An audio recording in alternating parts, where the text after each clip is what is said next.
એટલે ટૂંકમાં એક ભાઈનું મોઢું આખું હોજી ગયેલું. તો મેં પૂછ્યું કે આ શું થયું ભાઈ, કાંડર કરડ્યું? મને કે કાંડર કરડે એમાં લોહી મરી જાય, એમાં ખાલી હોજો થડે. હા, આમાં લોહી મરેલું છે. થયું શું, પડી ગયા હતા? પડ્યા તો એટલે બધો ઘા લાગે. છે હું? મને કે તમારી ભાભીનો જન્મદિવસ હતો. પણ જન્મદિવસ હતો એમાં હોજી કેમ જાય? ત્યાં કે એનું નામ કૃતિ છે ને, ઓલા એ કેક બનાવવા વાળાએ ભૂલ કરીને કુતરી લખી નાખ્યું. આ ઝીણી ઝીણી ભૂલ્યું કાલક આપણને ભેળવી દે. ખરેખર હોય ઝીણી ભૂલ. અને દાંપત્ય જીવન છે એ નવો જન્મ છે.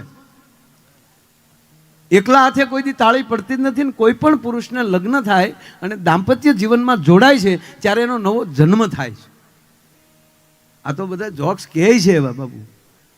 તો 90.99% માણસો લગ્ન શું કામ કરે? આવું જ હોત તો ના. આપણા બધાય ભગવાને પરણેલા છે. મને એ જ નથી ખબર પડતી કે આપણા ઋષિઓ બધા પરણેલા છે. ઋષિના જો લગ્ન ન થયા હોત તો મને તમને ગુરુ દત્ત ન મળ્યા હોત, મને તમને ભગવાન પરશુરામ ન મળ્યા હોત, મને તમને વામન ન મળ્યા હોત. આ બધા ઋષિ સંતાનો છે. એના આપણા ગોત્રો થાય. આપણા ગોત્ર એને જ કહીએ કે જેમાલી વંશ ચાલ્યો હોય. અહીંયા જેટલા બેઠા છે ને 18 વરણ પગે લાગીને કહો, બાપ કોઈ નાનો મોટો નથી.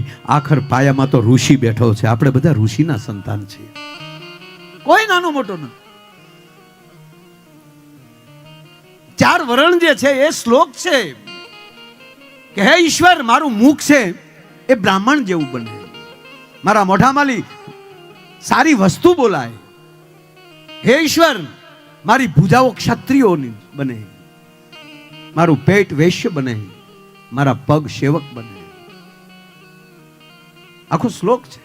મુખસ્ય બ્રાહ્મણો.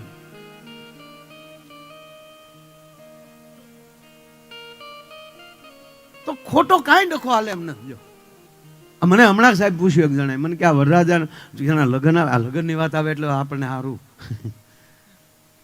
ભલે માનો ન માનો પણ અંદરથી આવશે ભાઈ ભલે તાણ હતી પણ ઘોડે સડેલા. હું સાહેબ 90માં ઘોડે સડેલો. 1990માં 27 ફેબ્રુઆરી મા મહિનાની બીજ. બરાબર તમારા કેલેન્ડરમાં સાહેબ જોઈ લેવાની સ્વીટ. હવે તો મોબાઈલમાં નાખો તો ધડદીન ગૂગલી મારી દીકરી કહી દે. હારું કેવું છું કા? હારું ગૂગલી. આપણે એમ કીધું ને માયાભાઈના લખણ શું છે તો તરત કીધે કારક બીડી પીપે છે. અત્યારે ઢાંક્યું રહે એમ છે જ નહીં. ખોટું આમ રાખવું જ નહીં. એટલે લગ્ન છે એ મહામંત્ર છે, એ દીક્ષા છે. એકવાર બાપુ મારે શિવરાત્રિના મેળામાં મને ખબર ન રહી હું ક્યાં છું એમ. કારક મને ભૂલાઈ જાય હું ક્યાં છું. મોજમાં આવી જાઉં ને. મારે એકવાર સાબરમતીમાં હું ગયો એટલે પ્રોગ્રામ દેવા પાછા તમે જેલમાં પ્રોગ્રામ બાપુ. અને ન્યાય 4045 કેદી, નવીના જૂનીના કાશીના પાકીના. એમ હોય ને કાશી સજાના પાકી સજાના, જૂની સાબરમતીના નવી સાબરમતીના એમ. પારઘી સાહેબ હતા ત્યારે સુપ્રિન્ટેન્ડન્ટ. મેં કીધું કેટલા ઓડિયન્સ છે? મને કે 4045. એટલા બધા? મને કે નવીના જૂનીના કાશીના પાકીના. મેં કીધું અહીંયા આવું? પછી એને કીધું મને કે નવીન 2 જેલ છે, નવી જૂની. ઠીક. તે મને એટલું ઓડિયો જેલમાં મળે એટલે આપણે તો લાગે જ નહીં ને જેલમાં છીએ. અને મને પોરો સડી ગયો. આપણે રોજ બોલતા હોય કે મિત્રો એવી પવિત્ર જગ્યાએ મળ્યા છે. મારે ન્યાય બોલાઈ ગયું. મિત્રો એવી પવિત્ર જગ્યાએ મળ્યા છે. હામાં ડોળા તીર્યા. હામાં તો એ જ હોય કે કોણ લાવ્યો આને, કોણ. મેં કીધું સારું આપણે ફગાઈ ગયું. પણ મેં કીધું હવે ગાડી ગઈ તો ગઈ. ખરેખર રોડથી હેઠા વયા જાવ ને ખબર પડે ગઈ. પછી પરાણે રોડ ઉપર ચડાવવાની કોશિશ નહીં કરવાની. જવા જ દેવાની તો વધી વધીને ખાળ્યું ને ખેતર. આપણે પરાણે ખી કરતા રોડે ચડાવવા જાય ને ત્યાં ગોથા ખાઈ જાય. મેં કીધું ગઈ ગાડી તો ગઈ. મેં નહીં મિત્રો, જો સદગુરુની કૃપા ને આપ જેવા વડીલોની કૃપા થાય ને સાહેબ તો તરત ને તરત અંદરથી એક પાવર મળી જાય, શબ્દ આવી જાય. એટલે મેં કીધું નહીં મિત્રો, પવિત્ર જગ્યાએ મળ્યા છે. જેલ એટલે જ્યાં ભગવાન કૃષ્ણનો જન્મ થયેલો. ત્યાં તો ઓલા તાળીઓ મળ્યા પાડવા, મેં હાલ્યું જો. પણ એક જણો ઊભો છે. મને કે હવે બસ હો.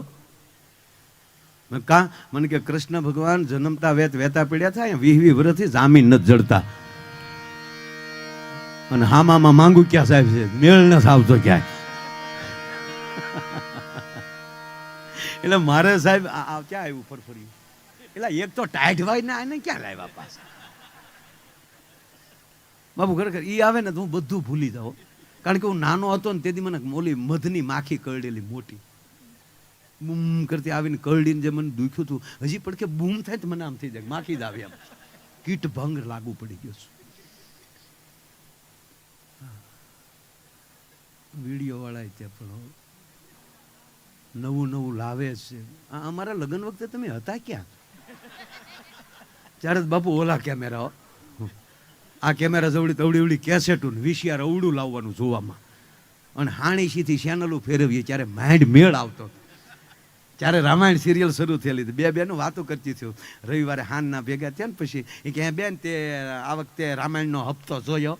તાક મારે ન જોવાનો, હાણસી ન જડી. એ બેનું અત્યારે તમે કેવું ભાગશાળી રિમોટમાં આવી ગયો. ડોઈસીને પૂછો મરી ગયું, હાણે છે ચેનલું ફેરવીને. ઓલું ચેનલનું બટન તૂટી ગયું ને તે હાણે છે કટાટ કટાટ પાછા ફેરવીને એ રાખજો બસ આવી ગયું કે. એમાં એન્ટેના ઉપર કાગડો બેહે તો આખું ઝરમરિયા આવે.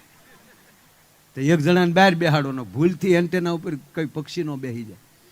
આવી તાણીમાં અરે અમુક બેનું તો ઝરમરી આવે તો આખી રાત નવું ટીવી લાવે ને તો આખી રાત બેહે. તો આપણે કઈ શું કર ટીવી જો, આપણે કઈ પણ ઝરમરી આવે તો ઝરમરિયા જો.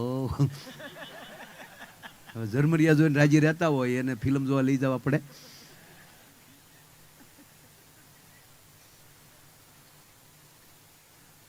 તે મૂળ વાત કહું સાહેબ, મારે જેલમાં એવું મારે શિવરાત્રિમાં થયું. શિવરાત્રિમાં મોજમાં આવી ગયો ને આવી લગ્નની વાત કરતો હતો અને મારે સાહેબ બોલાઈ ગયું કે આ દુનિયામાં કોઈ લગ્ન વગરનો બાકી છે જ નહીં. 300 સિપિયા ઊભા છે.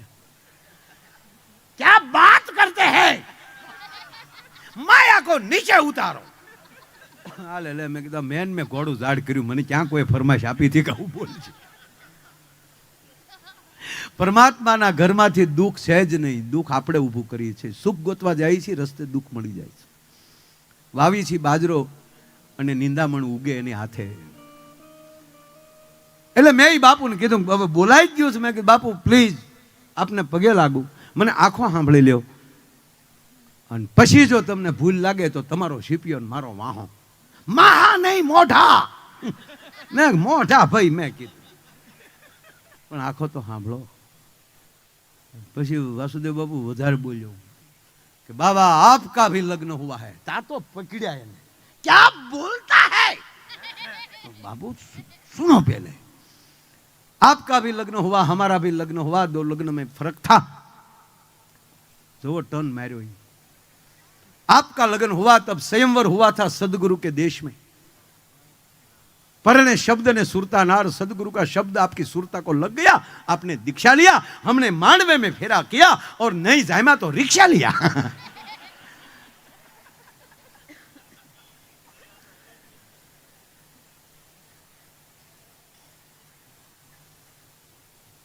અમારા આ બધા છોકરા છે ને મેં બાળેટા રાખ્યા. હા આ મુકાના જાજા વરસ નથી, અને બાપા મારે તબલું ઉગાડે. હવે એ વગાડે છે. એનો છોકરો હમણાં કેટલા વર્ષનો થઈ ગયો બેટા? 7 વર્ષનો છોકરો થઈ ગયો. વાતમાં 7 વર્ષનો હમણાં એ વગાડવા બેઠો. જવાન થવા દે. 3 પેટી ખેહી ન લઉં તો માયો નહીં. એટલે અમારે મુકેશ આ પડખે દેવ ત્રિવેદી બાબુ 3 વર્ષ પહેલા જેને 10 માની પરીક્ષા આપી, 2 વિષયમાં ઉડ્યો. ફાટ દી નો મને કે બીજી ટ્રાય દેવી છે. દે 4માં ઉડ્યું, બીજી ટ્રાય. મેં કીધું હવે દેતો ને કર, બોર્ડ વાળા અહીંયા આવશે, હું કામ આબરૂ કાઢો છો. પણ એમાં તમે નાપાસ થાવ છો, પણ કોઈ કલા તમારી રાહ જોઈને બેઠી હોય છે સાહેબ. કોક તમારી રાહ જોઈને બેઠું.